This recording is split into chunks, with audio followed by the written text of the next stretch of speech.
Next guest is a Notre Dame senior making global impacts through policy research as part of a capstone seminar led by Professor Steve Reifenberg in the Keough School of Global Affairs.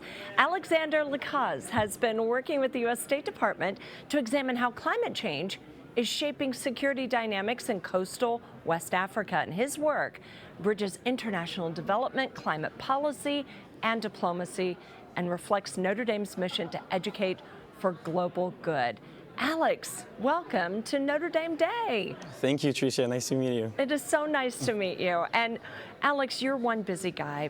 Give us your Notre Dame introduction. What's hometown for you? Okay, so I'm from Paris, France. I'm an econ and global affairs major, and I'm living off campus right now. Yeah.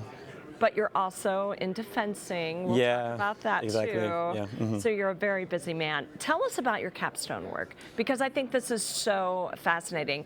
You work with Professor Reifenberg, and what is the focus of the team's research? So last semester, I was working for Global Affairs Canada, which is the equivalent of the U.S. State Department. And we, as you said, focused on linkages between climate change and violence in coastal West Africa. So specifically, we looked at security dynamics around the West Orly Pendjari Park, which is a park between Benin, Burkina Faso, and Niger. So to do so, we compiled data from ACLED, which is a database about violence all around the world. But we also conducted interviews with local experts and regional experts. I was able to use my French language skills, which was amazing, and we kind of tried to create maps in order to draw insights for Global Affairs Canada. Yeah. And I imagine people are wondering, how do you connect the two? What does climate have to do with violence or an economic impact? What experiences really stood out to you? Yeah, so people in coastal West Africa are depending a lot upon resources to just earn a living. And so, of course, when climate change is happening, you have a loss of vegetation, a loss of economic opportunities for them, and violent extremist organizations happen to be a good alternative for them to just earn a living for their families. Sure. Yeah, and so that's kind of what we looked at, kind of trying to look for some determining factors that are pushing these people to get into violent activities, and that was kind of the goal of our semester-long research. Yeah. You probably learned a lot. How did it impact you personally? What did you gain from it? Yeah, so it was a really interesting experience. So I wasn't the only one working on that. We were a team of 5 other students. Sure. And so we worked all semester long for this project. It was a really valuable experience, and it's kind of unique. There is not a lot of classes where you work with all these other students, all the way, all the semester, So it was really interesting. We learned a lot about how to work in a team.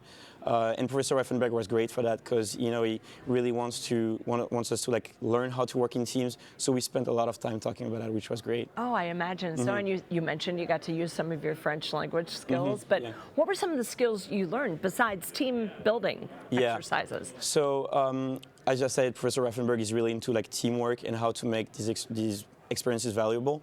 So we worked also on leadership. So we took turns, and each of us was kind of asked to take a leadership position in our teams. It's kind of a unique experience because, as I said, I'm a fencer, and so I've been used to leadership position in more of a athletic setting.